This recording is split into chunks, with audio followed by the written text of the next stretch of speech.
ఏ రాష్ట్రానికైనా పరిశ్రమలు రావాలి, పెట్టుబడులు రావాలి, స్థానిక యువతకు ఉపాధి లభించాలి. ఏ రాష్ట్రమైనా కోరుకునేది అదే, మన రాష్ట్రమైనా పక్క రాష్ట్రమైనా. అయితే తెలంగాణలో నిన్న మహబూబ్ నగర్ జిల్లాలో అమర్ రాజా బ్యాటరీస్, సౌత్ ఇండియాలోనే అతిపెద్ద బ్యాటరీ పరిశ్రమగా ఉన్నటువంటి అమర్ రాజా బ్యాటరీస్ ఒక 500 కోట్లతో ఒక ఎక్స్టెన్షన్ ప్లాంట్, ఒక ప్లాంట్ని ఏర్పాటు చేస్తే అక్కడ తెలంగాణ సీఎం రేవంత్ రెడ్డితో పాటు స్థానిక మంత్రులతో కలిసి దాన్ని నిన్న ప్రారంభోత్సవం అయితే చేయడం జరిగింది. సో ఎందుకు ఇప్పుడు పక్క రాష్ట్రంలో ప్రారంభోత్సవం జరిగినటువంటి అమర్ రాజా గురించి మనం మాట్లాడుతున్నాము అంటే, మొత్తంగా 9,500 కోట్ల రూపాయలు పెట్టుబడి పెట్టడంతో పాటు దాదాపుగా 9,000 మందికి ప్రత్యక్షంగా పరోక్షంగా ఆ సంస్థ ఉపాధి కల్పించబోతుంది. మరి ఎందుకు దాని గురించి మాట్లాడుతున్నాము అంటే, అది ఆంధ్రప్రదేశ్ నుంచి తరిమి వేయబడ్డ సంస్థ. ఎవరు తరిమేశారు? అమర్ రాజాని ఎవరు తరిమేశారో అందరికీ ఐడియా ఉండే ఉంటుంది, రాజకీయాలను ఫాలో అయ్యే వాళ్ళకి. జగన్మోహన్ రెడ్డి తరిమేశాడు. ఎస్, జగన్మోహన్ రెడ్డే తరిమేశాడు. స్వయంగా అది నేను చెప్పటం కాదు. గతంలో సజ్జల రామకృష్ణారెడ్డి మేమే దండం పెట్టి ఈ సంస్థను బయటికి పొమ్మన్నాం, ఒక్క నిమిషం కూడా ఈ సంస్థ ఇక్కడ ఉండటానికి వీలు లేదని చెప్పి వాళ్ళ మీద హుకుం జారీ చేశారు. పొల్యూషన్ కంట్రోల్ బోర్డుని అడ్డం పెట్టుకుని హానికరమైనటువంటి వాయువులు విడుదల చేస్తున్నారని ప్రజలను నమ్మించే ప్రయత్నం చేసి ఆ కక్షతో దానికి సీల్ వేయటమే కాకుండా పవర్ సప్లై కూడా కట్ చేస్తే ఈ వేధింపులు తట్టుకోలేక మేము వెళ్ళిపోతున్నామని చెప్పి అమర్ రాజా ఓపెన్గా ప్రకటిస్తే అప్పుడు కేటీఆర్, అప్పుడు మినిస్టర్గా ఉన్నటువంటి కేటీఆర్ దీన్ని ఆహ్వానిస్తే తెలంగాణ వెళ్ళింది, అప్పుడే ప్రారంభించారు. ఇప్పుడు దాని కంటిన్యూషన్. సో అంటే ఇక్కడ తరిమేసిన సంస్థ, ఇక్కడ కాలుష్యం అన్న సంస్థకి తెలంగాణలో కాలుష్యం లేదా? కేటీఆర్కి తెలియదు అది కాలుష్య సంస్థో కాదో? అది తయారు చేసే ఈ రోజు ఈవీ ప్రపంచం నడుస్తుంది, ఈవీ వాహనాలు పెరుగుతున్నాయి. కాలుష్యాన్ని నివారించాలంటే ఎలక్ట్రిక్ వెహికల్స్ వాడాలని చెప్పి ఎక్కడికక్కడ చర్చ నడుస్తుంది. దేశం మొత్తం ఇప్పుడు ఎలక్ట్రికల్ వైపు ముందుకు నడుస్తుంది. అలాంటి ఎలక్ట్రిక్ వెహికల్కి బ్యాటరీలు తయారు చేసే సంస్థనే ఈ రోజు వాళ్ళు ప్రారంభించింది. దాదాపుగా 9,500 కోట్ల రూపాయలు, రూపాయి అది రూపాయి కాదు, 9,500 కోట్ల రూపాయలు అనేది చిన్న విషయం కాదు. అది చిత్తూరు జిల్లాలో స్థానిక యువతకు ఉపాధినిచ్చేటువంటి ఒక పరిశ్రమను కక్షగట్టి బలవంతంగా తరిమేస్తే పక్క రాష్ట్రంలో పెట్టుబడి పెట్టింది. చూడండి ఎంతో అద్భుతంగా ఉందో. ఇది మీరు చూసేది ఇదే. ఈ ప్లాంట్ ఇప్పుడు తయారైన తర్వాత ఎంతో అద్భుతంగా ఉందో చూడండి ఒకసారి. అమర్ రాజా ఎంతో అద్భుతంగా ఉందో చూడండి ఒకసారి. నిన్న రేవంత్ రెడ్డి కూడా చెప్పాడు, గత ప్రభుత్వాలు తీసుకొచ్చినటువంటి ప్రతిభలను మేము ముందుకు తీసుకెళ్తున్నామని చెప్పాడు. రాజకీయ కక్ష లేదు. నిజంగానే జగన్మోహన్ రెడ్డి లాగా రేవంత్ రెడ్డి రాజకీయ కక్ష చూపిస్తే కేటీఆర్ తీసుకొచ్చినటువంటి అమర్ రాజాను నేను ముందుకు నడపటం ఏంటి అని వెంటనే తరిమేసేవాడు. కానీ ఆ ప్రయత్నం చేయలే. నిన్న ఒప్పుకున్నాడు ఓపెన్గా రేవంత్ రెడ్డి హుందాగా, గత ప్రభుత్వాలు తీసుకొచ్చాయి, మేము కొనసాగిస్తున్నాం అంతే.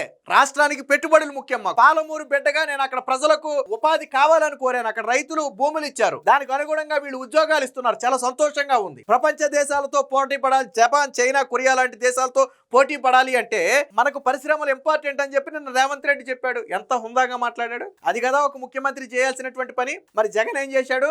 అక్కడ పాపం ఏంటంటే గల్లా జయదేవ్ అనే వ్యక్తి టీడీపీ ఎంపీగా ఉండటమే ఆయన చేసిన పాపం.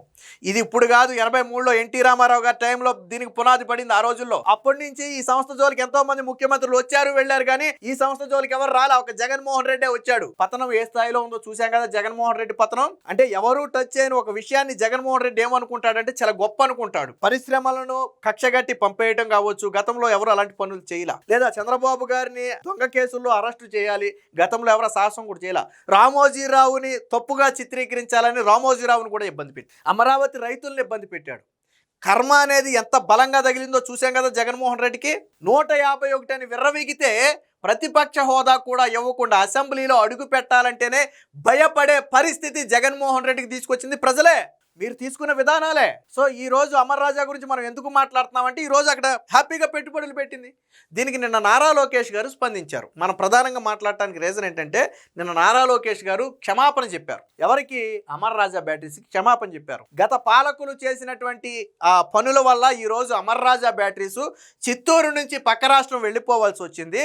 సో ఇది బాధాకరమైనటువంటి విషయం. సో ఇప్పుడు మళ్ళీ మేము ద్వారాలు తెరిచాం, ఆంధ్రప్రదేశ్లో పెట్టుబడులు పెట్టడానికి ప్రయత్నం చేయండి, మీ తదుపరి పెట్టుబడులు ఏమైనా ఉంటే ఆంధ్రప్రదేశ్లో పెట్టే అంశాన్ని అమర్ రాజా పరిశీలించాలి అని స్వయంగా నారా లోకేష్ గారు ఒక విజ్ఞప్తి చేస్తూ గత పాలకులు చేసినటువంటి తప్పుకు తాను సారీ చెప్తూ అమర్ రాజాకి, అలాగే తెలంగాణ ప్రభుత్వానికి అమర్ రాజాకి కూడా శుభాకాంక్షలు చెప్పారు. ఆయన ఏం విమర్శించాల. అంటే పోటీ అనేది సహృదయ భావంతో ఉండాలి. మన పెట్టుబడులు రప్పించడం కోసం పోటీ పడాలి తప్ప పెట్టుబడులు వెళ్ళిన తర్వాత వాటిని పీక్కు రావడం అనేది కరెక్ట్ కాదు. సో లోకేష్ గారు కూడా చాలా హుందాగా మీరు తదుపరి ఏదైనా పెట్టుబడి పెట్టాలంటే ఆంధ్రప్రదేశ్ అవైలబుల్ చూడండి.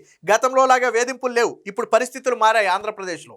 సో కాబట్టి మీరు తదుపరి ఆలోచన ఏదన్నా ఉంటే ఆంధ్రప్రదేశ్లో ప్లాన్ చేయండి అని చెప్పి ఒక ఆహ్వానాన్ని కూడా గల్లా జయదేవ్కి పంపుతూ, అలాగే తెలంగాణ ప్రభుత్వానికి కూడా శుభాకాంక్షలు చెప్పి ఆ సంస్థ ప్రారంభోత్సవ సందర్భంగా గల్లా జయదేవ్ గారికి కూడా అభినందనలు తెలిపారు. అంటే ఎప్పుడు ఇది చర్చగా ఎందుకు వచ్చిందంటే నారా లోకేష్ రియాక్ట్ అయిన తరువాత. అంటే వాస్తవానికి ఈ ప్లాంట్ ఈ రోజు ఎక్కడ ఓపెన్ అవ్వాలి? మన ఆంధ్రప్రదేశ్లో ఓపెన్ అవ్వాలి. చిత్తూరులోనే లేకపోతే ఇంకో చోట ఆంధ్రప్రదేశ్లో ఓపెన్ అవ్వాలి. సో పొల్యూషన్ కంట్రోల్ బోర్డు పేరుతో ఆ రోజు వేధించే ప్రయత్నం చేశారు. స్వయంగా సజ్జల రామకృష్ణారెడ్డి చెప్పాడు. చూడండి ఒకసారి, ఇది గతంలో సజ్జల రామకృష్ణారెడ్డి చెప్పినటువంటి మాట.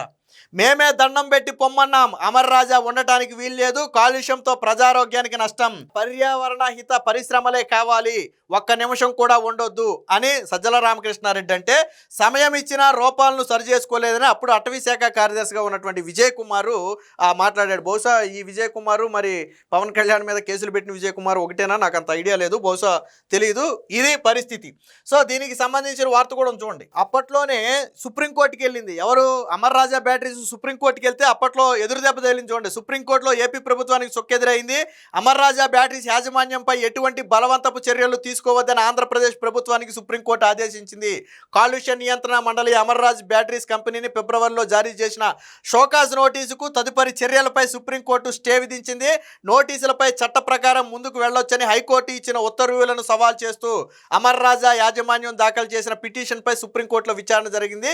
ఈ సందర్భంగా ఎటువంటి చర్యలు తీసుకోవద్దు, ఇది ఒక రకంగా పరిశ్రమలను ఇబ్బంది పెట్టడమేనని ఆ రోజుల్లోనే సుప్రీంకోర్టు చెప్పినా జగన్మోహన్ రెడ్డి తన అధికారాన్ని అడ్డం పెట్టి వదిలిపెట్ల. పవర్ సప్లై కట్ చేశారు. అమర్ రాజా బ్యాటరీస్ కి పవర్ సప్లై కట్ చేశారు. ఎంత దారుణం ఆ పరిస్థితి. అమర్ రాజా బ్యాటరీస్ వల్ల ప్రజల హాని అన్నారు. అదే సంస్థలో 30 సంవత్సరాలుగా పనిచేస్తున్న వాళ్ళు చెప్పారు, మేము గత 20 ఏళ్ళు 30 ఏళ్ళుగా ఇదే సంస్థలో పనిచేస్తున్నాం, మేమందరం హ్యాపీగా ఉన్నాం, మాకు కానీ మా పిల్లలకు కానీ ఎటువంటి అనారోగ్యం లేదని వాళ్ళే చెప్పారు. అంటే కేవలం ఈ పొల్యూషన్ కంట్రోల్ బోర్డు అనేది ఒక సాకు మాత్రమే. సో దీనికి సంబంధించిన వార్త కూడా వచ్చి చూద్దాం. సో ఇది నిన్న ప్రారంభోత్సవం సందర్భంగా రేవంత్ రెడ్డి మాట్లాడాడు. సో పరిశ్రమలు వస్తేనే జపాన్ చైనాలతో మనం పోటీ పడగలమని చెప్పి దివిటిపల్లిలో అమర్ రాజా సంస్థ ఏర్పాటు చేసిన కస్టమర్ క్వాలిఫికేషన్ ప్లాంట్ ప్రారంభోత్సవ కార్యక్రమంలో ఆయన అయితే మాట్లాడారు. సో ప్రపంచంతో ఈవీ వాహనాలు, బ్యాటరీ తయారీ, నిర్మాణ వ్యయం, ఉత్పత్తి సామర్థ్యం తదితర అంశాలను సంస్థ సిఎండి అయితే ముఖ్యమంత్రికి వివరించారు. ఫ్యాక్టరీలోని ఉత్పత్తి విభాగాలను పరిశీలించి ప్రాంగణంలో ఒక మొక్క కూడా నాటి రాష్ట్రంలో పారదర్శక విధానాలను రూపొందించుకుని పరిశ్రమల స్థాపనకు మా ప్రభుత్వం ప్రోత్సహిస్తుంది. గత ప్రభుత్వాలు తెచ్చిన పాలసీలను ముందుకు తీసుకువెళుతున్నాం, అందులో మంచిని తీసుకుని మరింత మెరుగుపరిచి ప్రోత్సహిస్తున్నాం. ఇది హుందాగా మాట్లాడాల్సినటువంటి మాట ఒక ముఖ్యమంత్రి. గత ప్రభుత్వ పాలసీల్లో మంచిని మేము తీసుకుని ముందుకు తీసుకెళ్తున్నాం అని స్వయంగా రేవంత్ రెడ్డి, ఇది కేటీఆర్ హయాంలో వచ్చిన మాట వాస్తవం, భూమి కేటాయింపు చేసింది ఆయనని వాస్తవం. ఎప్పుడైతే ఆంధ్రప్రదేశ్ నుంచి మేము వెళ్ళిపోతున్నామని అమర్ రాజా ప్రకటించిందో వెంటనే వాళ్ళకి వెల్కమ్ పలికింది కేటీఆర్, అందులో డౌట్ లేదు, మనం దాన్ని అగ్రీ చేయాలి. ఆ రోజు కేటీఆర్ చొరవ చూపబట్టే వేరే రాష్ట్రానికి కాకుండా ఇంకా సంతోషం మన తెలుగు రాష్ట్రాల్లోనే ఉందిలే అనే ఒక సంతోషం ఉంది. వాస్తవానికి ఇది ఆంధ్రప్రదేశ్లో ఉండాల్సినటువంటి పరిశ్రమ. వాళ్ళకి ఎక్కడ కావాలంటే అక్కడ పెట్టుకోవడం ఒక ఎత్తు, కానీ మనం బలవంతంగా ఇబ్బంది పెడితే వెళ్ళిపోయి ఇంకో చోట పెట్టుకోవడం అనేది ఒక ఎత్తు. సో ఆ రోజు అమర్ రాజాని ఇబ్బంది పెడితే వెళ్ళిపోయారు. దానికి సంబంధించి ప్లాంట్ ప్రారంభోత్సవానికి సంబంధించినటువంటి దీన్ని కూడా మనం ఇక్కడ చూడవచ్చు. ఎందుకు మాట్లాడాల్సి వచ్చిందంటే ఈ రోజు అమర్ రాజా అక్కడ అంత పెద్దగా పెడితే మనం ఆశ్చర్యం వ్యక్తం చేస్తున్నాం. అబ్బా ఎంత పెద్ద ప్రాజెక్టు, ఎంత పెద్ద ఫ్యాక్టరీ, ఎంత విశాలంగా ఉంది, 9,000 మందికి సుమారు ఉపాధి కల్పిస్తుంది లోకల్ యువతకు. మరి చిన్న విషయమే 9,000 మందికి ఉపాధి కల్పించడం అంటే రేపొద్దున భవిష్యత్ అంతా కూడా ఈవీ బ్యాటరీలదే కదా. మరి అదే కదా ఈ పరిశ్రమ, అసలు కాలుష్యం లేకుండా తయారు చేసే బ్యాటరీలే ఈవీ బ్యాటరీలు. కానీ అలాంటి పరిశ్రమకు కాలుష్యం అవుతుందని చెప్పి అడ్డుకున్నారు గతంలో వైసీపీ వాళ్ళు. ఎంత దారుణమైనటువంటి పరిస్థితి ఇది. సో మొత్తంగా అమర్ రాజా బ్యాటరీస్ ఇప్పుడు తెలంగాణలో తన ఎక్స్టెన్షన్ ప్లాంట్ని పెట్టిన సందర్భంగా మరొకసారి చర్చనీయాంశమైంది. గతంలో వైసీపీ నాయకులు ఎంత పెద్ద తప్పు చేశారు అనేది ఈ రోజు తెలంగాణలో ప్లాంట్ను చూస్తే స్పష్టంగా అర్థమవుతుంది.